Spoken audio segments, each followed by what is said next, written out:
Digital audio health by Cinematographer.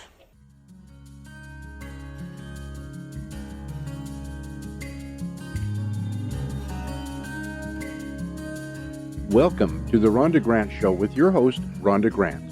If you believe that there is more to life than what you see right now, and you want to find out more, listen in as her guests share their journey and their extraordinary experiences.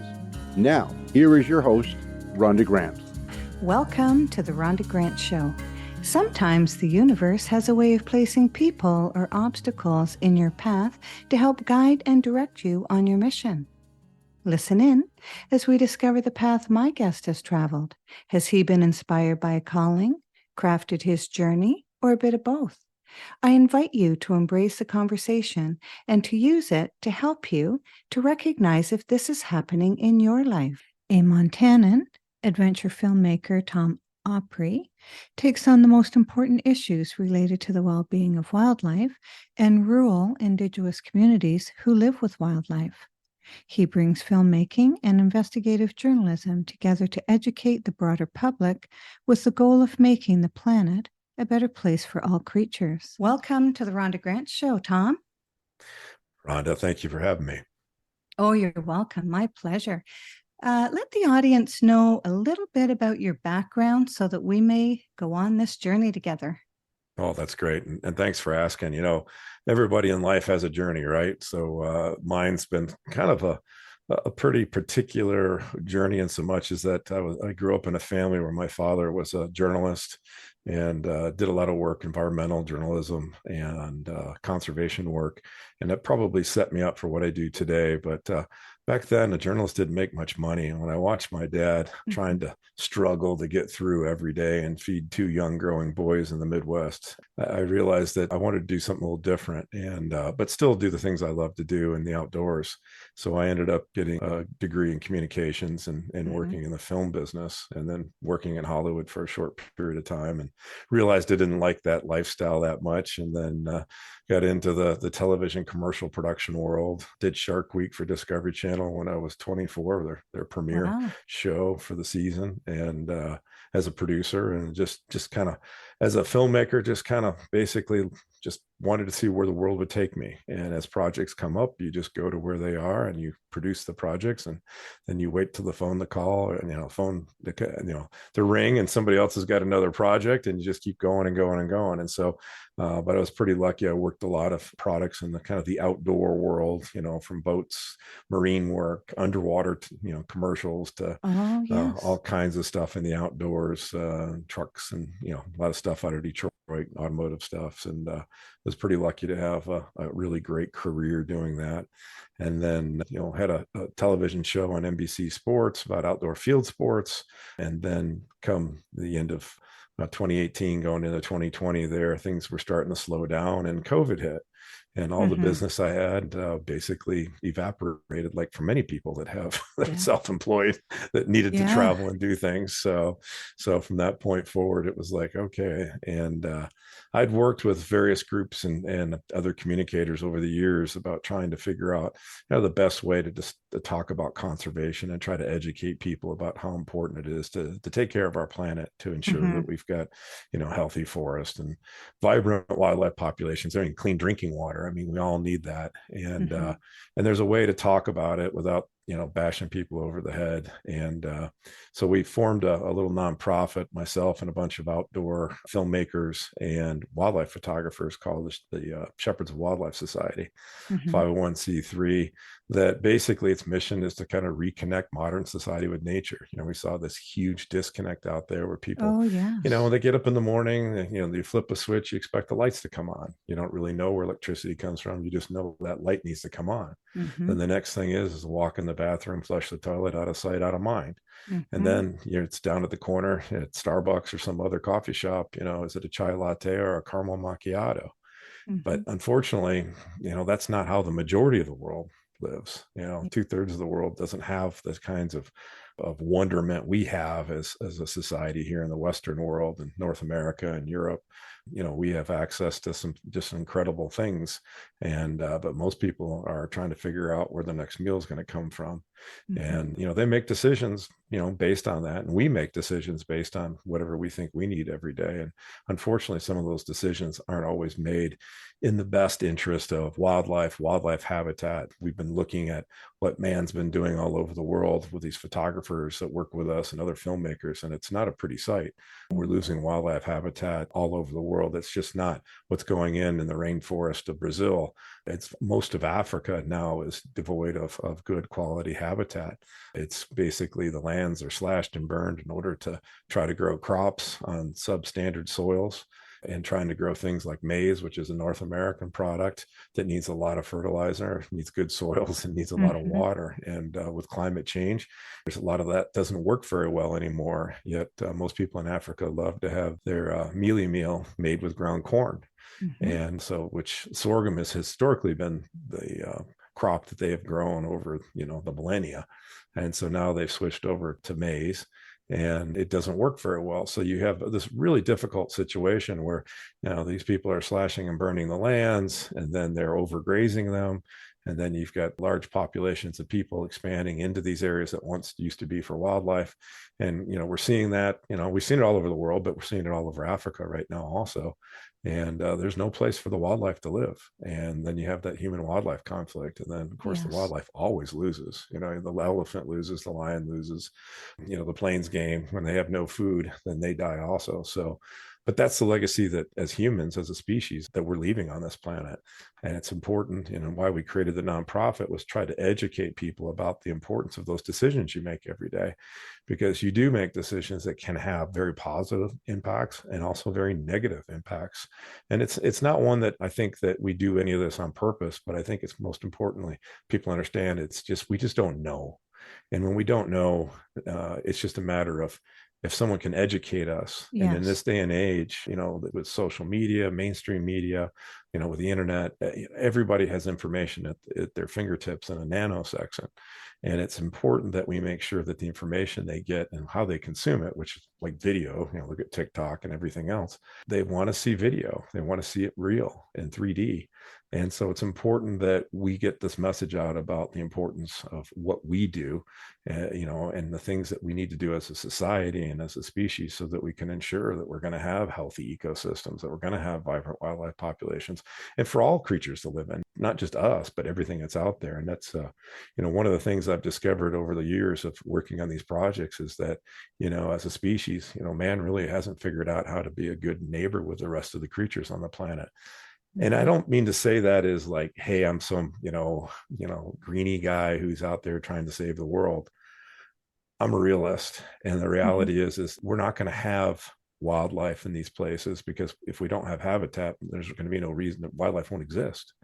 And so we've got to ensure that we have these healthy ecosystems. And because there are so many humans, 8 billion now on the planet, we're putting more and more pressure on all these ecosystems to provide for ourselves, provide food and drinking water and everything else we need to survive.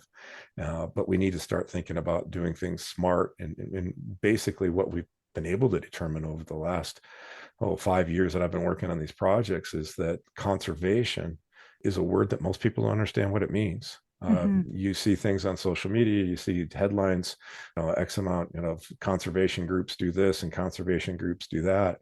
But when I start looking into who these groups are and who these people are, I have to ask the question. If you look in Webster's dictionary, the definition of conservation is the wise use of a natural resource. And the two examples they give is water conservation. Okay, so when you start to run out of drinking water in Los Angeles or Cape Town, South Africa, the government says, hey, conserve the water. Let's not wash our, maybe we don't need to wash everything every day, or maybe we don't water the grass, that kind of thing. But the other antidote is wildlife conservation. And that's, it's a renewable natural resource. And what we've really come to understand is if wildlife doesn't provide a value to humans, and it's not just seeing the animal, but it has to be a monetary value in many cases, and especially to a very specific segment of our community. And those are the rural indigenous communities all over the world.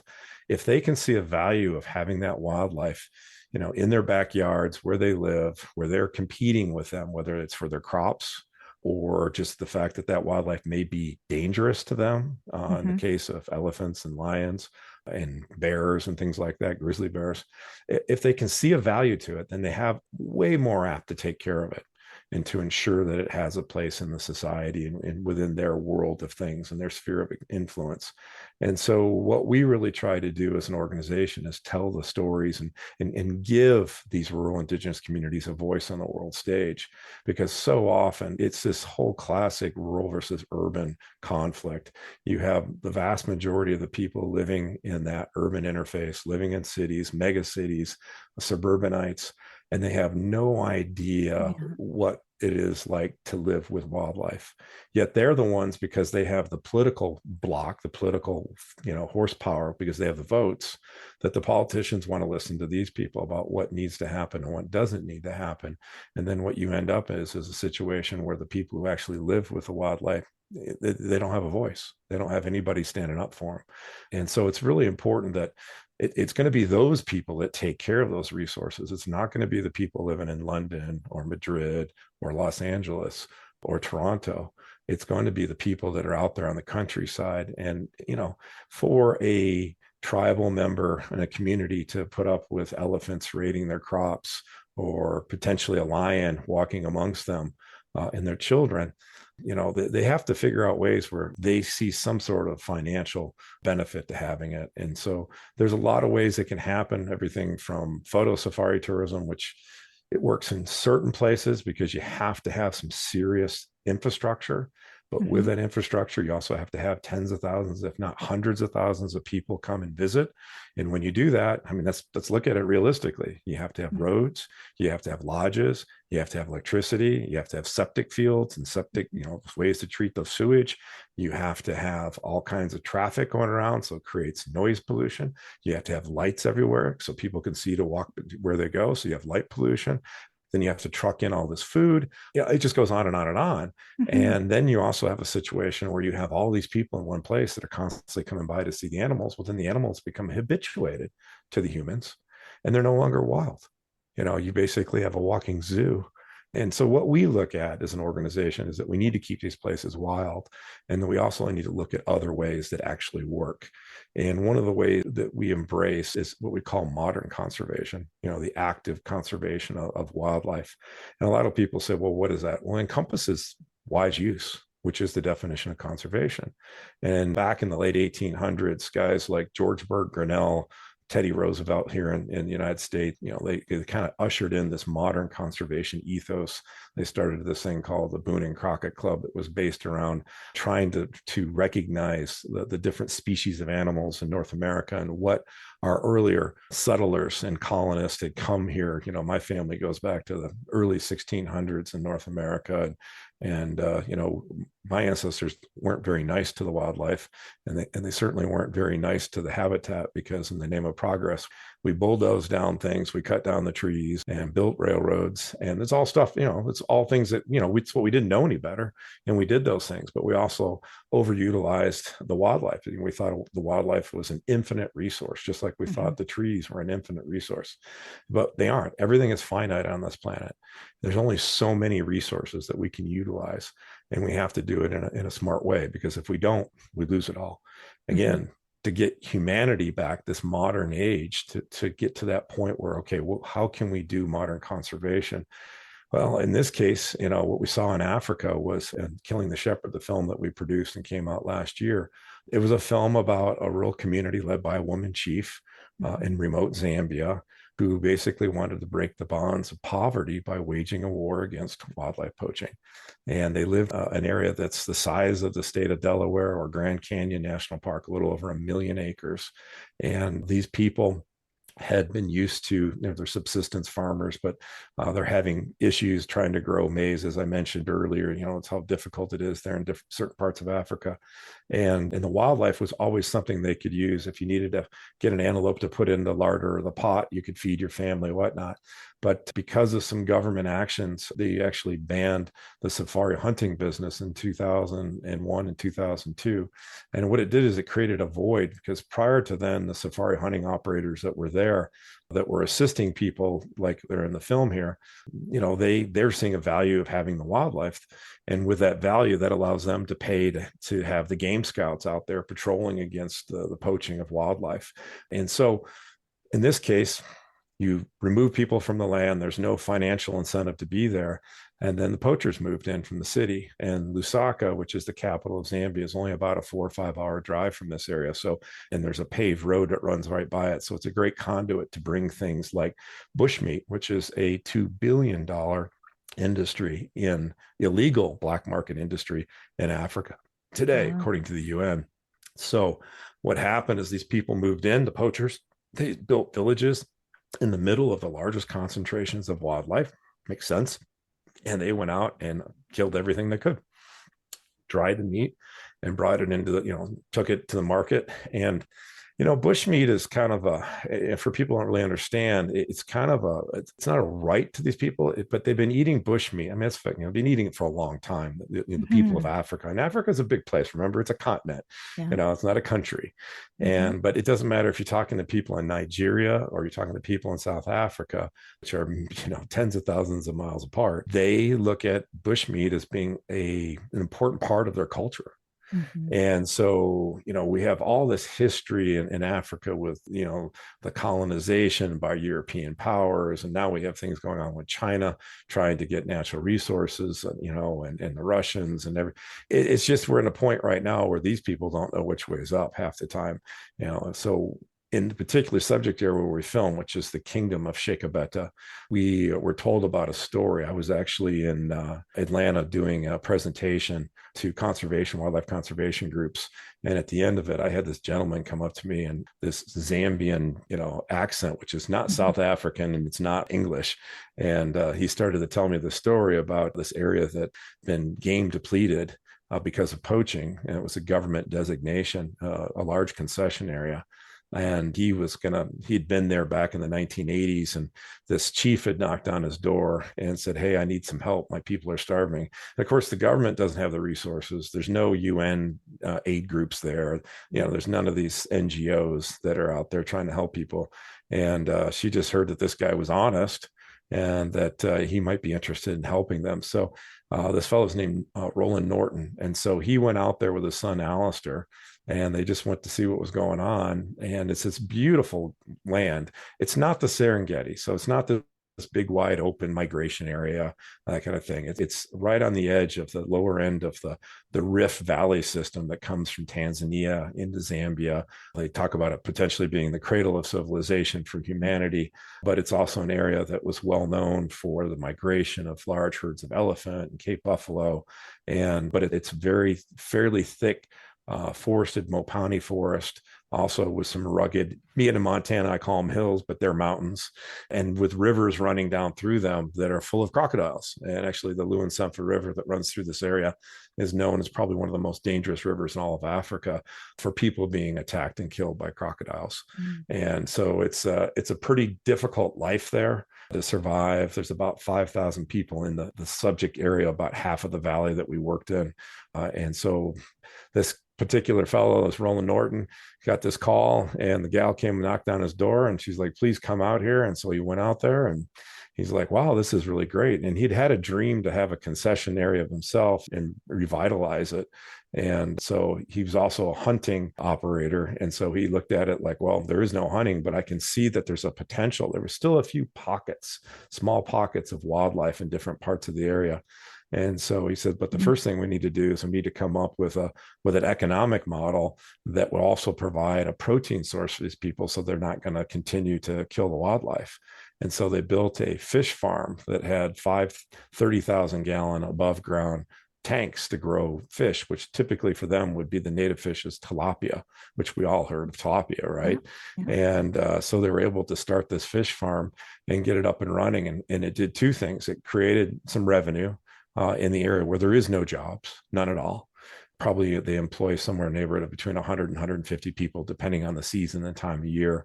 And then it also provided another protein source so that the people wouldn't have to kill the wildlife. And when they kicked this thing into gear, they'd never run an aquaculture farm, before. And so they had to do a lot of research, and they invested, hundreds of thousands of dollars to get this thing up and running. And they also had to stop the poaching that was going on. And prior to their arrival, this huge area, I think, had maybe 8 or 10 game scouts patrolling it. They didn't have full kit. They didn't have uniforms. They didn't even get paid sometimes for upwards of a year. So their motivation to do anything was, probably next to nothing. And so the wildlife was just getting hammered. Even when they first got there, they were seeing signs of poaching, with the main one being snares, wire snares. You go around a water, you can find these little snares everywhere. In some cases, they're big snares, big enough for hippo along the river.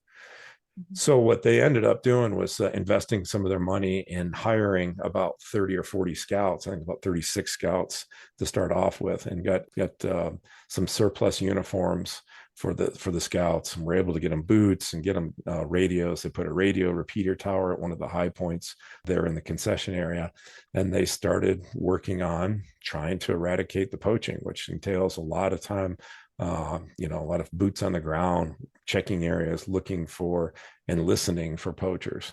And first few years that they started on this, they were able to apprehend a fairly large number of poachers.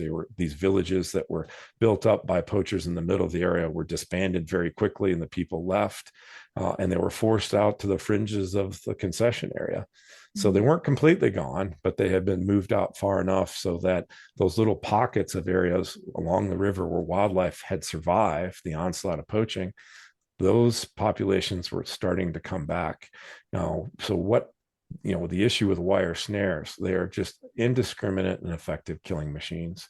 One poacher can go out and put dozens of these things out in a day, and they may check on it, may find an impala or another antelope in it and take it out and dry the meat and sell it, but they may never check on the other 25 or 30 or 50 snares. And those snares continue to kill and maim. So the game scouts go around and they collect things. And I think it was about 2020, about the time we were just wrapping up the film. We started in 2017, we wrapped in 2020. They had removed about 17,000 snares out of the bush. And the poachers also used firearms, but they didn't use the modern firearms for the most part that we're aware of. They used is homemade shotguns and muzzleloaders. I mean, making these things out of pieces of pipe and just screws. I mean, just the craziest looking, like Frankenstein things. And the game scouts were able to take almost 100 of those guns out of circulation in the area by apprehending the poachers. And so, you get in a situation where now, a snare doesn't always kill the male antelopes because they have horns. And when they would walk through some of these snares that are set up high enough to catch them over their head, their horns would hit that wire, and that wire would make a very, sound that was very unnatural, in nature. And so they would almost always, they back up out of it. But the females and the young would feel that pressure on the neck. And as that wire snare started to get tighter and tighter, that instinct to flight always killed them. And so they actually lost entire generations of animals because of the poaching with the wire snares. Now, once the first 2-3 years they got into the anti-poaching work and they were able to stop about 80% of the poaching, they started to see this incredible resurgence in young wildlife. Young kudu, impala, warthog, waterbuck, bushbuck. These things started to come back, and within 3 years, the populations were growing exponentially because they weren't being pressured by poachers, by humans. And so the wildlife really started to come back. And but they're still missing. Certain species are locally extinct even today. They had elephants there. They had rhino there. Well, the rhino and the elephants didn't walk away. They got shot by the poachers. But the rhino haven't been brought back. But there are some elephants that are just now starting to come back and use the area from here and there. But it's nothing like what it used to be. A few Cape buffalo. But the one thing that's nice there is the people now are seeing some sort of value of having the safari operator there. You've got this kind of multifaceted economic model. Yeah, it's a hunting safari company, but that's one part of the puzzle. They built up this fish farm. They also provide transportation because these people, they don't have cars. maybe a few of them have bicycles, and they may they may live 10 or 15 kilometers from, the village, as far as where they can go to get, say, medical help from a government medical clinic, or to go to school. They may have to go quite a ways to go and find a school. And that was one of the things that I thought that was really fascinating for me, that I just didn't realize how powerful my film work could be, or, just pointing a camera and showing it to somebody. After my first trip in May of 2017, came back to my home, and my father-in-law was visiting my wife and the kids. And I knew he had a charity he'd started, a nonprofit called African Children's Schools. But to be honest with you, Rhonda, I had no idea really what he did. And he's a heart doctor in California. So I'm in Montana. It's kind of a different world. But he asked me what was going on. And I said, well, yeah, we're doing this and that. And I showed him some video of one of the schools that we documented, which is an open air thatched roof school with dirt floors. The kids don't have any uniforms. The teacher doesn't get paid. And, the teaching supplies were almost non-existent. And these kids come into this little school. And I mean, literally it's the size of, somebody's bedroom. And they literally go to school every day to try to learn whatever they can be taught. And I showed that video, and then there was a concrete slab next to it with some concrete block. And I said, well, he goes, what is that? And I said, well, the operator told me that they had tried, the locals had tried to build the school, but they'd run out of money. And this, as far as they got, was the concrete slab. Yes. And so he goes, well, you know what I do, right? And I'm like, I don't know, build schools, I guess. And he's like, well, yeah. Can we talk to these guys? And I'm like, well, I guess. I mean, so the next day we were on a WhatsApp call with a safari operator, and within a week, they had agreed to, the African Children's Schools had agreed in their board to fund the building of 3 schools, along with teachers' residences at one of the schools, latrines, which they need to have out there. There's no running water. And then also the uniforms and the salaries for the teachers to be in those schools. And it was about 110 to 120 kids that would go to the school throughout the year. So they put that together, and it was like, wow. So, I mean, the next time I went back in 2018, these schools were built, and I was able to interview one of the teachers who spoke really good English. And what I saw there were the kids with smiles on their faces, wearing uniforms in school, getting taught English, which is the international language of commerce.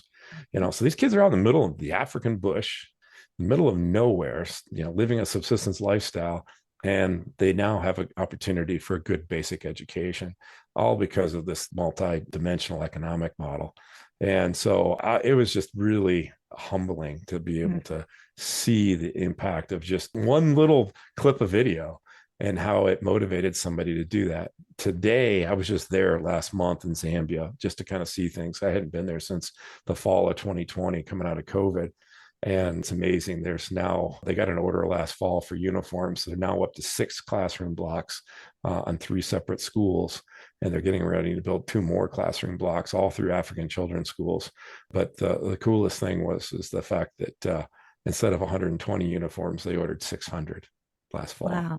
Wow. So it's just really awing and humbling to understand, the kind of impact you can have at such a basic level of humanity.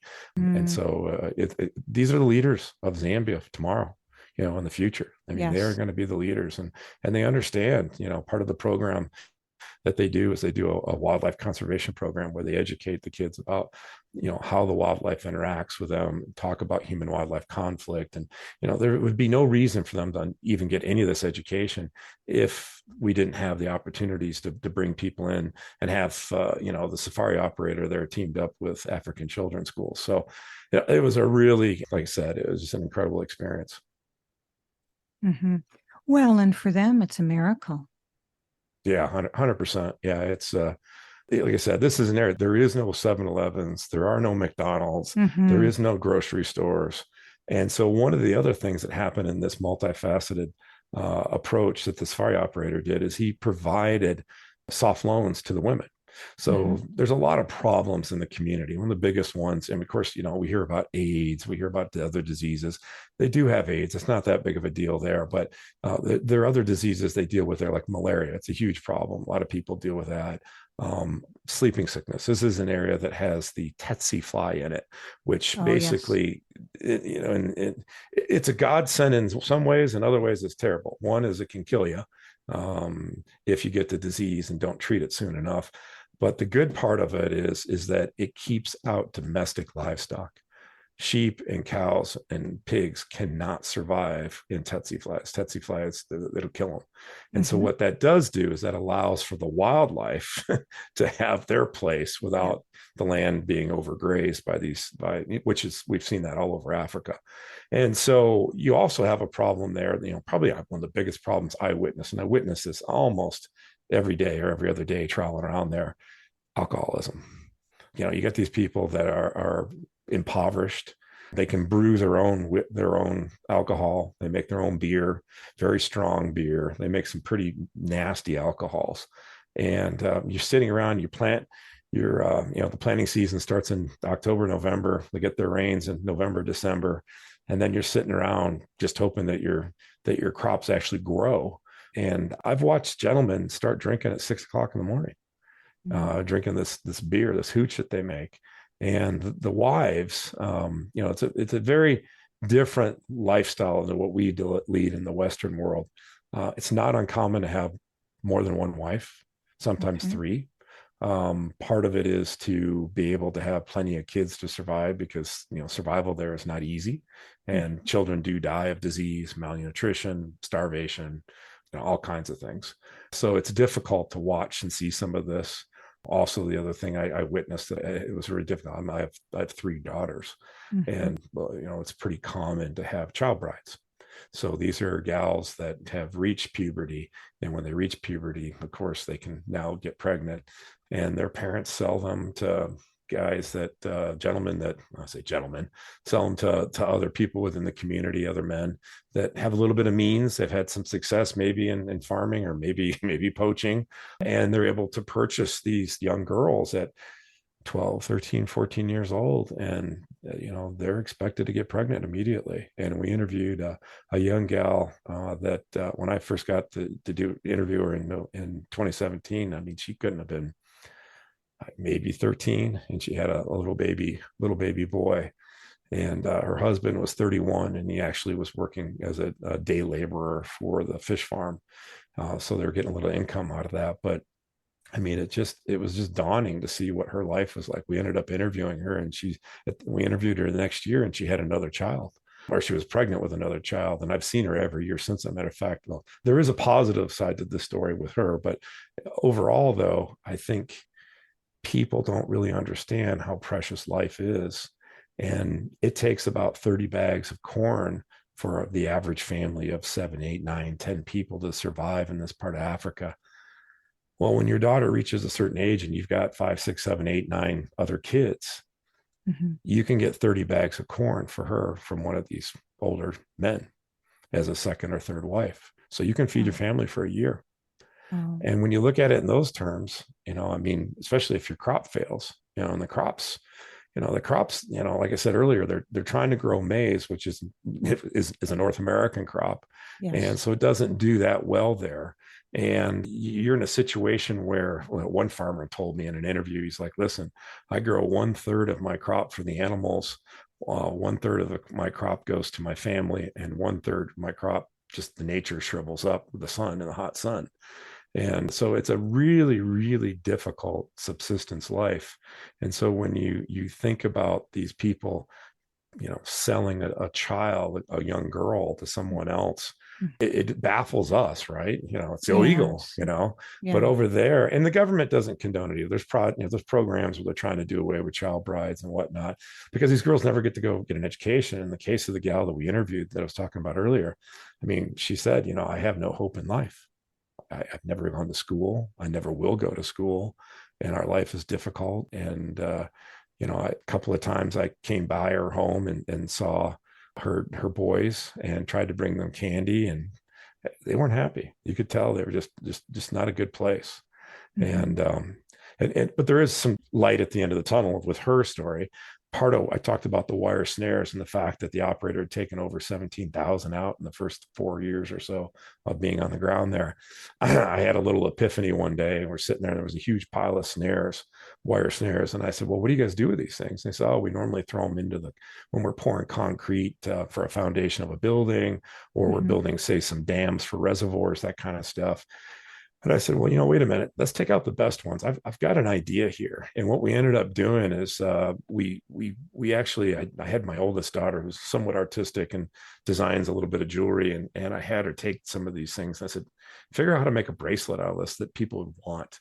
And so she did. And we took it back over to Africa, and we ended up hiring 8 women from the community full time to repurpose these wire snares into bracelets.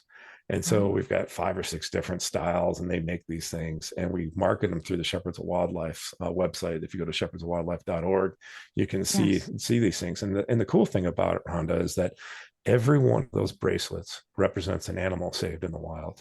And that allows anyone anywhere in the world to be a part of a positive thing. Plus, we're providing jobs for these ladies in there. And I talked a little bit earlier about this soft loan program the operator does. We've actually started to pay that cost for the operator, and he's now putting out these soft loans to these women. And the reason why it's only women, and these are short-term, zero-interest loans that they can use to start their own businesses. I was talking about alcoholism. Bring it all back here. Their husbands, a lot of them are alcoholics. And even the Game Scouts, when they get their paychecks every month, first thing they do is to go out and they go get drunk. And if there's any money left over, they might buy a prostitute. And it's just this cycle that goes on and on. And so Roland Norton literally gets these wives that come to him and say, please do not give my husband a salary. I need to feed the children. And so he's also started to create, like I said, the soft loan program where when I first was out there, I saw a couple of little stores, little huts out in this huge area, like I said, the size of Delaware. A few huts that were stores that were about the size of your walk-in closet. I go out there now, and there's little stores that popped up all over the place, and almost all of them are run by women. Fantastic. And so they have created, because the operators come in, he's got this, the fish farm, and they've now built a second fish farm in another area there.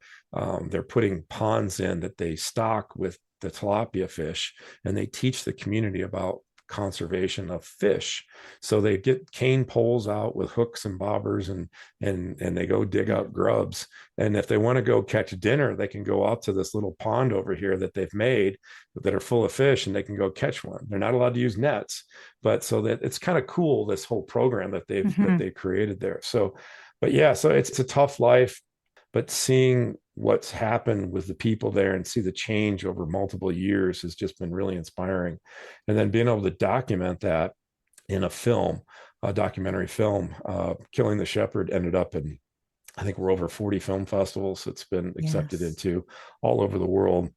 Won over 20 major awards, including, the best doc film, best cinematography, which are great things about me as a filmmaker, I guess. But probably the most important ones were awards for social justice and indigenous and human rights, because that's really where this whole story is going to. And that's why I'm doing the films that I'm doing. We're in an age now where people they get their information through the internet, social media, mainstream media on the internet. I mean, that's just where they get their information. And unfortunately, a lot of that information can be weaponized. It can be coerced. It can be spun. We got all this political division in our world today, and we've got wars going on. And unfortunately, if we don't take care of this planet, we're not going to have a place to live. And it's really imperative that we start to understand that, like I said earlier, those decisions we make every day, is it a chai latte or caramel macchiato? Well, maybe what you've been told about modern conservation, people use this word called trophy hunting. They talk about hunting, and it's this negative thing. And I get it. I understand why it is that way.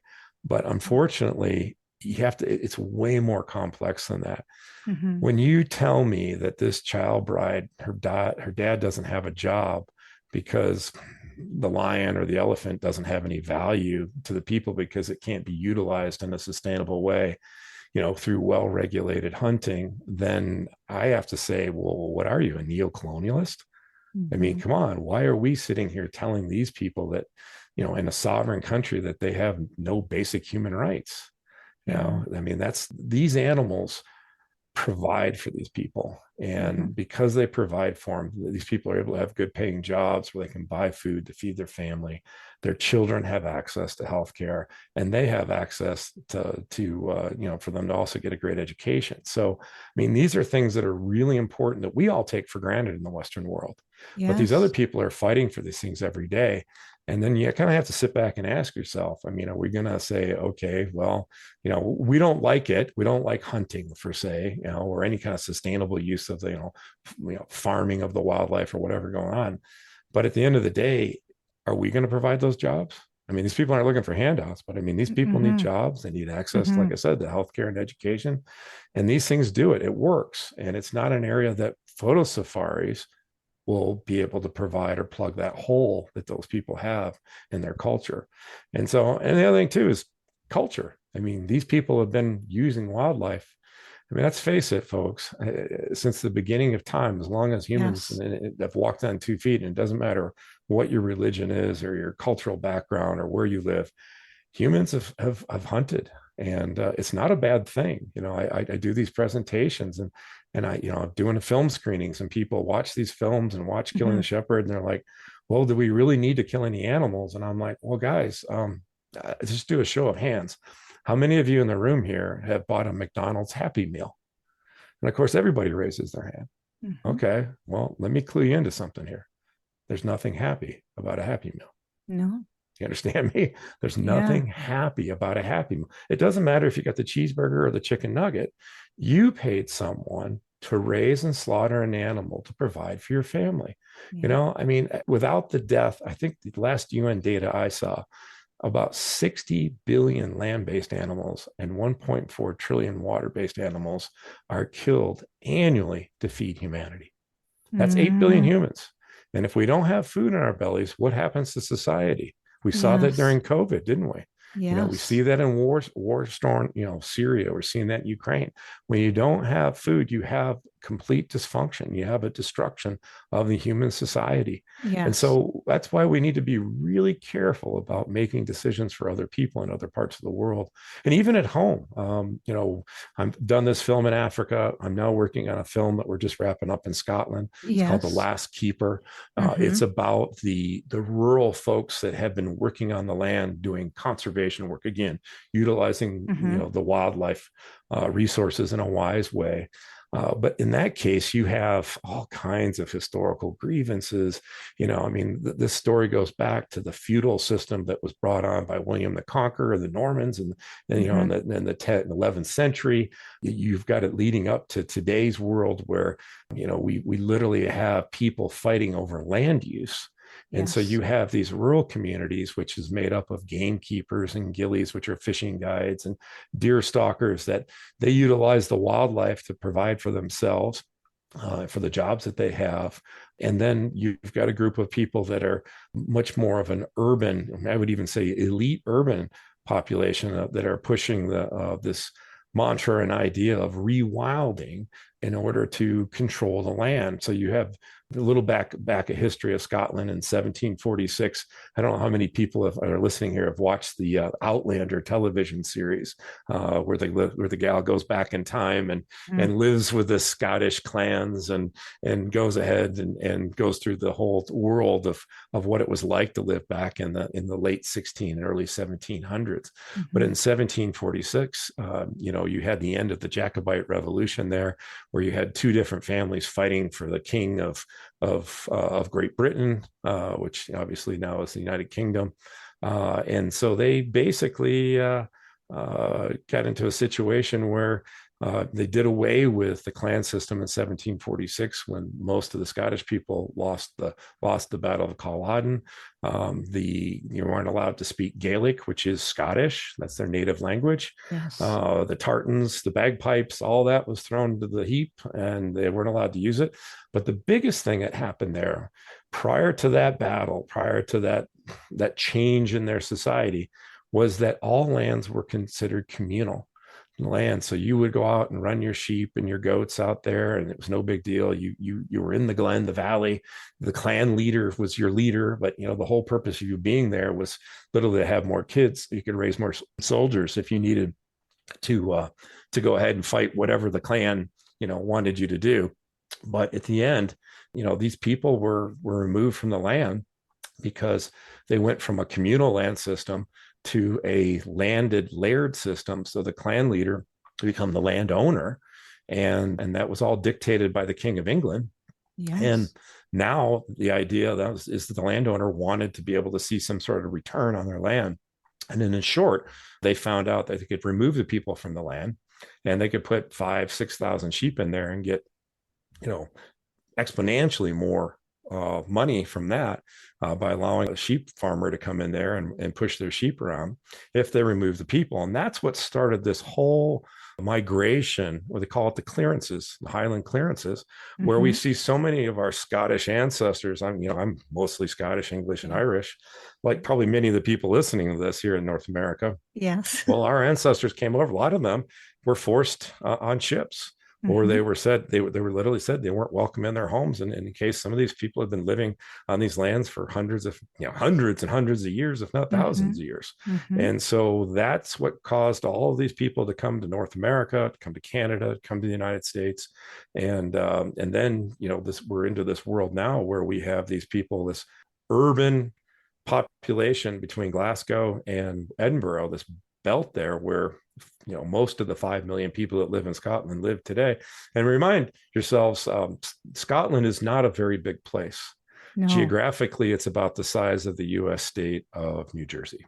Okay. So, but they've always had a big, they've always had big britches that they've always, the Scottish people, as they've traveled around, there were some phenomenal engineers and other people that, that have become, over our history have been very influential in industrialization and everything else. And so it's real interesting to see what happened then in the late, so from 1750s on through the early 1800s, you saw these people removed from the land. And today, when I think we spent 120 days over about 15, 16 months in Scotland, documenting what's going on with these people today, both the rewilders and the people that said the keepers and the gillies and the stalkers. And they're all having this battle over how the land's going to be used. But one side, the rewilding side, the urban people have the votes and they have the ear of government. So the government's creating all kinds of policies and laws that are making it almost possible for these people to continue their lifestyles. And to the point where, I don't know, most people have seen Scottish whiskey, and you almost always see the deer or the stag, right? Yes. That's kind of the iconic symbol of Scotland in the Highlands. Well, I've probably driven 5,000 or 6,000 miles around Scotland over the last year and a half. And I don't think just driving around, I've seen 6 or 10 deer off the road. I live in Montana. I can drive 3/4 of a mile to my mailbox from my house, and I'll see more deer than that. Yes. And so it's unfortunate, that there is a group of people there, and it's eerily, and I mean eerily, reminiscent of those clearances in the early 1800s. And it's a war over who's going to control the land and who's going to have that power. And so that's what the film really is that we kind of tell a very broad-based, neutral story on these different keys. So we've got all the key people from both sides involved. I don't think anyone's ever been able to get them all on one film before. It's the first time it's ever been done. Right. And it's definitely stirring up a hornet's nest from what I can see so yes, far. It would. Yes, it absolutely But again, would. At the end of the day, these people all want the same thing. They all want to have healthy habitats. They want to have wildlife. Yeah. It's just, you have to realize that in order to have wildlife, it has to provide some sort of value again. And it provides a value to everyone if you use it the right way. And of course, wildlife renews itself every year, right? In some cases, it renews itself multiple times in 1 year. In case of elephants, it renews itself every 2 years. Every 2 years. Yeah. But what we're looking at is the fact that you're always going to be in a scenario where the science will tell you everything on the planet is programmed to overpopulate the carrying capacity of the land. So what does that mean? It means that There's a reason why there's 8 billion humans on the planet. That's just the way we're wired, in so much as to ensure that we have species survival. When we talked about Zambia, and we've seen the exponential growth of various species of antelope and warthog and things like that down in Zambia, that's because Mother Nature's programmed to just put as many animals on there, because the more animals on there, the better opportunity is for species survival. And so with that, in our modern day and age, we know that we need a whole segment of the land for us to grow crops on, right? Or to provide for our cities and our streets and our highways and our railroads and our airports.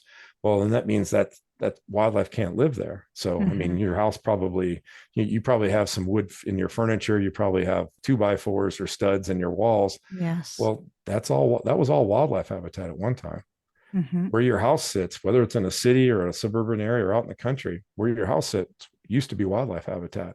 Yes. So we just have to realize that, we have a big thumbprint on every place in the world, and we have to do a better job of taking care of it. And we have to ensure that we make sure that all the wildlife can be a part of this equation, not just us. You're listening to the Rhonda Grant Show right now, whose podcast has been treated with digital audio health by my sponsor, cinematographer. And today I am speaking with Tom Opre. Tom, let people know how they can reach out to you and watch your film and also purchase your book. Yeah, thanks a lot, Rhonda. It's great to be on this podcast and be able to talk to all your listeners and your audience on such a critically important topics that we're doing here. But the film Killing the Shepherd, it's available all over the world on various platforms, including Apple TV, Amazon, Tubi, YouTube. It's got an IMDb page, Rotten Tomatoes, so you can find it very easily. You can also watch it on our website, killingtheshepherd.com, or go to the shepherdsofwildlife.org websites. And so we've got a player there for it. And so my book is also available on the website and also on Amazon Kindle. And we should have an audio version live here sooner than later. So it's been done, it's uploaded. We're just waiting for final approval, but you'll be able to find that on shepherdsofwildlife.org, any of our products. And if anybody's interested in saving wildlife, we have our African snare bracelets that our local community women in Africa are making for us. And so every one of those is an animal saved in the wild. And if you go to our website, you'll also be able to find those at shepherdsofwildlife.org. They're not very expensive, but all that money goes towards making sure that we can protect those environments, educate people, and make sure that those women have good, positive opportunities in their lives, so we don't end up with more child brides in the middle of nowhere, Zambia. And right now, as we're talking in September, but maybe our listening audience can think about what's coming up is Christmas, and what a beautiful gift to wildlife and to help the people of Africa, and is to go to the site and purchase these for their girls. Yeah, no, and I appreciate all the help we can get. And if there's one of the things that's really great about the internet is you get access to things like me. So if you want to go to our social media accounts, we're on Twitter and Facebook, Instagram, all the main platforms that are out there. You can find me under Tom Opre, OPRE, most places out there, or you can go to Shepherds of Wildlife and find them also. They've got pages out there, and any support we can get from people, like it, share it, be greatly helpful to our mission, which is to reconnect society with nature, ensure that we have a better place for all of the creatures on this planet to live in the future. Exactly. What extraordinary discovery have you found in your life? Now, I used to say, yes, I know. I used to say discoveries. Yeah, I thought you were going to ask me the question about, was this a calling? So I will. Well, that'll be the next question. So yes. Again, I think I mentioned the fact that just the power of my cameras, being able to document things that happen. And I didn't, being a commercial cinematographer and filmmaker, you're making money, you're a gun for hire. But now that I'm working with the Shepherds of Wildlife Society, the stuff we do is just so much more meaningful and has such a much broader and more important impact. And that's probably, it's the only thing I could ever say about anything. I mean, to the point, Rhonda, I've dedicated the rest of my life to this endeavor. I literally want to make sure that this place is a lot better than we found it. Beautiful. Do you feel that you've been called or crafted your mission, or a bit of both? Well, I think we've had a lot of turmoil in our society. We've got all this division going on. Of course, in 2020, COVID hit us and, literally knocked my commercial film business in a hole. I mean, for 2 years there, we couldn't do anything. And every time I tried to go back to that model that had been tried and true, my foundation, right, I kept getting turned back to the nonprofit. And yeah, it's like, the money's really good when you're doing these big commercial jobs. It's very alluring. It's been, I've been very blessed to have a very successful career doing it. But who's going to remember the last TV commercial I made? Nobody. Yes. But if I can change a large segment of our Western civilization and get them to understand what modern conservation truly is, the active use and the wise use of our natural resources, and ensuring that we have these healthy habitats for everything to live in, I think that's going to be a heck of a lot better legacy than doing a TV commercial for McDonald's or Ford or somebody like that. So yeah, I'd say it's definitely a calling, and it's a calling that never stops calling. It's going to keep going and going and going. Yes, you can't ignore it. It reminds you every day that that's what you should be doing when you're called. That's how I see it. Thank you so much for being on the show, Tom. You have a wealth of knowledge that you're sharing with my audience, our audience, and you're affecting people who can affect what you're doing. And that's what I love about it. So thank you very much for being on the show. Thank you, Rhonda. And thank you to all the people out there. Please go to shepherdsofwildlife.org. We'd love to have every bit of support we can get. Yes, and we'll have all of that in the show notes too, so they may refer to that. Theme song for the Rhonda Grant Show is Sun on the Water, composed and performed by my friend John Park Wheeler. This is Rhonda Grant with the Rhonda Grant Show, author of Magical Forces Within, Extraordinary Discoveries in an Ordinary Life, inviting you to look for the magical forces within yourself today and every day. Thanks for tuning in to the Rhonda Grant Show with your host, Rhonda Grant. If you would like to find out more information about Rhonda and her upcoming guests and the work that she does, go to her website, rhondagrantauthor.com. That's rhondagrantauthor.com. Digital audio health by cinematographer.